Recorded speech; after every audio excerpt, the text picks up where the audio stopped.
हरियाणा की सरकार ने दिल्ली में यमुना से आने वाले पानी में जहर मिला के भेज दिया है। अरविंद केजरीवाल के इस बयान ने दिल्ली के विधानसभा चुनाव में भूचाल ला दिया। 1993 से लेकर यमुना एक्शन प्लान पर 25 वर्षों में 1514 करोड़ खर्च कर दिए गए। यूपीए गवर्नमेंट ने 2005 में सुप्रीम कोर्ट को बताया कि यमुना को लंदन की टेम्स नदी बना दिया जाएगा। 5 साल में 700 करोड़ और 7 साल में 8,500 करोड़ खर्च कर दिए केजरीवाल सरकार ने यमुना पर। 2020 में अरविंद केजरीवाल ने यह कहा कि मैं यमुना में डुबकी लगाकर दिखा दूंगा। इस बार यमुना के प्रदूषण के कारण छठ पूजा करने की परमिशन नहीं दी दिल्ली हाई कोर्ट ने। ऐसा पहली बार नहीं हुआ जब केजरीवाल ने आरोप लगाए हैं। इसके चलते कई बार केजरीवाल ने सुप्रीम कोर्ट में माफी तक मांगी है, जैसा कि नितिन गडकरी, अरुण जेटली आदि। लेकिन इस बार का आरोप गंभीर है। सूर्य की पुत्री यमुना को सनातन धर्म में पवित्र नदी माना गया है। यमुना का किनारा भगवान श्री कृष्ण का क्रीड़ा स्थल रहा है।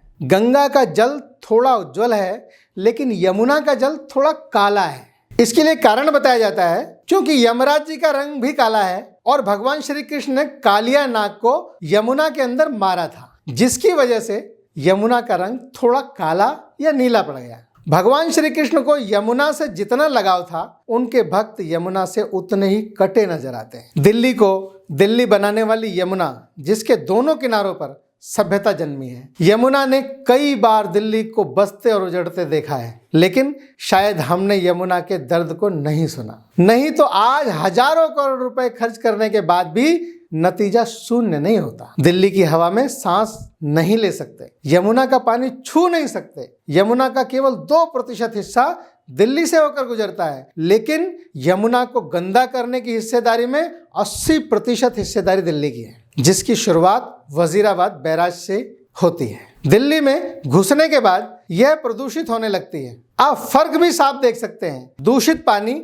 आईटीओ होते हुए कालिंदी कुंज पहुंचने तक इतनी गंदगी मिल चुकी होती है कि वह एक गंदे नाले में बदल जाती है। दिल्ली में यमुना केवल 22 किलोमीटर में ही बहती है, लेकिन 40 नालों का गंदा पानी यमुना में गिरता है। हर 2 किलोमीटर पर एक गंदा नाला यमुना नदी में गिरता है। यमुना में केवल मानव मलमूत्र है या फैक्ट्री से निकलने वाला केमिकल भी। इसकी एक जांच होती है फैकल कॉलिफॉर्म बैक्टीरिया। यह बैक्टीरिया केवल मानव और जानवरों के मल में ही पाया जाता है। ओखला बैराज से लिए गए सैंपल में इसकी मात्रा 18 लाख निकली। इसको ओखला बैराज कहते हैं। ये पीछे ओखला बैराज है।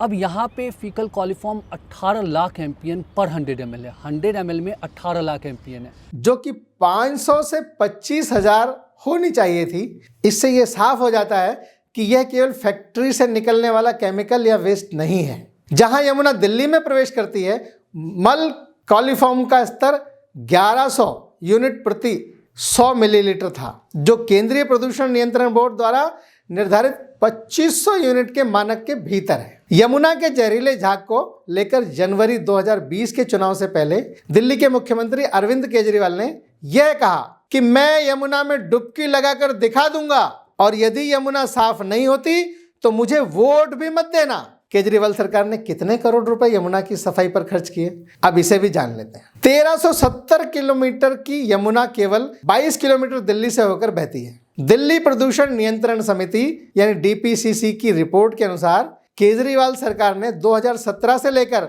2021 तक लगभग 700 करोड़ रुपए यमुना की सफाई के लिए खर्च किए। यह केवल 5 साल का आंकड़ा है, जिसमें 7,000 करोड़ खर्च किए गए। यदि भाजपा नेता हरीश खुराना की माने तो आरटीआई के अनुसार पिछले 7 साल में 8,500 करोड़ खर्च कर दिए गए। दिल्ली के विधानसभा चुनाव को लेकर यमुना पर राजनीति दिन प्रतिदिन यमुना से भी ज्यादा गंदी होती जा रही है। अरविंद केजरीवाल ने यहां तक आरोप लगा दिया कि हरियाणा सरकार ने यमुना में जहर मिलाया है। उन्होंने किसी केमिकल के मिलने की बात नहीं की, उन्होंने सीधा जहर मिलाने की बात की है, जिससे जेनोसाइड होने का खतरा था। हजारों लाखों लोग मर सकते थे, लेकिन दिल्ली के इंजीनियरों ने वक्त रहते जहर को पहचान लिया और यमुना के पानी को डाइवर्ट कर दिया। यह अरविंद केजरीवाल जी का बयान है। भारत और पाकिस्तान के बीच कई बार युद्ध लड़े गए और इन दोनों देशों के बीच 5 नदियां बहती हैं।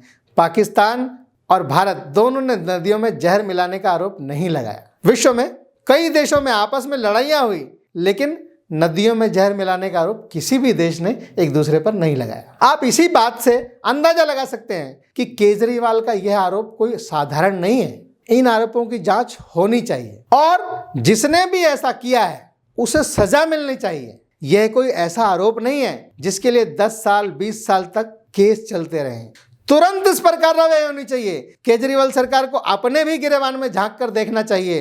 पिछले 7 साल के अंदर जो आंकड़े बताते हैं उसके हिसाब से 8,500 करोड़ यमुना की सफाई पर खर्च कर दिए गए, लेकिन यमुना जो आज दिखती है 1 रुपया भी खर्च नहीं किया गया होगा। 2024 के अंदर पूर्वांचल समाज का सबसे बड़ा फेस्टिवल छठ महापर्व, ढलते सूरज को अर्घ्य देना, उगते सूरज को अर्घ्य देना, यह फेस्टिवल किसी नदी, तालाब या बहते पानी के किनारे मनाया जाता है। सालों से दिल्ली वासी यमुना के तट पर छठ पूजा करते आए हैं, लेकिन इस बार दिल्ली हाई कोर्ट ने यमुना में बढ़ते प्रदूषण के कारण छठ पूजा की परमिशन नहीं दी। आज पूर्वांचल समाज छठ महापर्व नहीं मना पा रहा है केवल यमुना के प्रदूषण के चलते। यह किसका फेलियर है? कौन इसकी जिम्मेदारी लेगा? आज सभी पार्टियां एक दूसरे पर आरोप प्रत्यारोप लगा रही हैं, लेकिन हमाम में सब नंगे हैं। चलिए अब बात करते हैं उन हजारों करोड़ रुपयों की किन किन सरकारों ने कब कब खर्च किए। 3 दशक के अंदर राष्ट्रीय राजधानी यमुना पर करोड़ों रुपए खर्च हो चुके हैं। यमुना जीवे के अभियान के संयोजक मनोज मिश्रा ने एक इंटरव्यू में बताया कि यमुना एक्शन प्लान पहली बार 1993 से 2003 में बना और इस पीरियड में 680 करोड़ खर्च किए गए जब दिल्ली में मदन लाल खुराना की सरकार थी।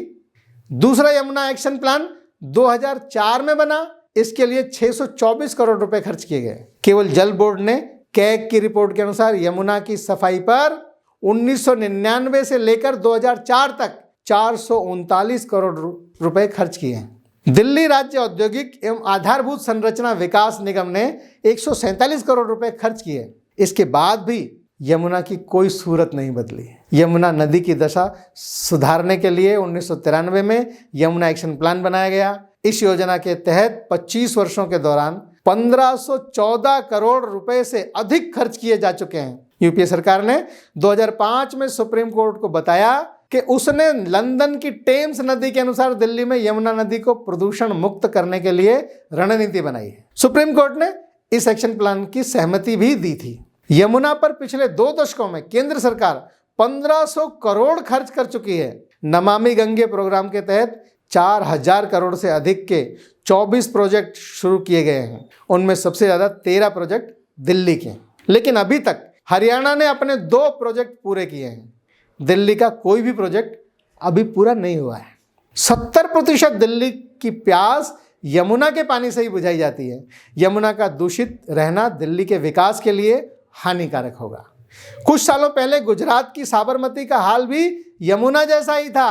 साबरमती नदी को लंदन की टेम्स नदी बनाया जा सकता है तो भारत की राजधानी दिल्ली की यमुना नदी को प्रदूषण मुक्त किया जा सकता है।